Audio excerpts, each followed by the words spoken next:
প্রতি বছরের ন্যায় এবারও কোরবানির পশুর চামড়ার দাম নির্ধারণ করে দিয়েছিল সরকার। ট্যানারি মালিকসহ সবার সঙ্গে আলোচনা করে দাম নির্ধারণ করা হলেও বাজারে এর কোনো প্রতিফলন নেই। সিন্ডিকেট ভাঙার জন্য সরকারি বিভিন্ন সংস্থা হুঙ্কার দিলেও ঈদের দিনে কোনো প্রতিষ্ঠানকে মাঠে পাওয়া যায়নি। এই সুযোগে আড়তদাররা ইচ্ছেমতো দামে চামড়া কিনেছেন খুচরা ও মৌসুমি ব্যবসায়ীদের কাছ থেকে।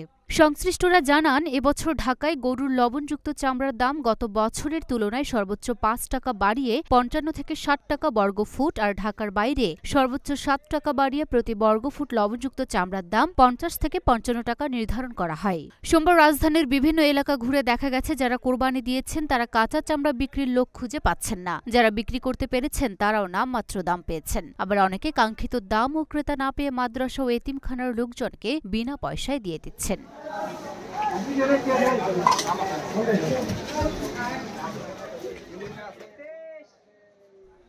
Luna Afroz Nipa, Dhaka post.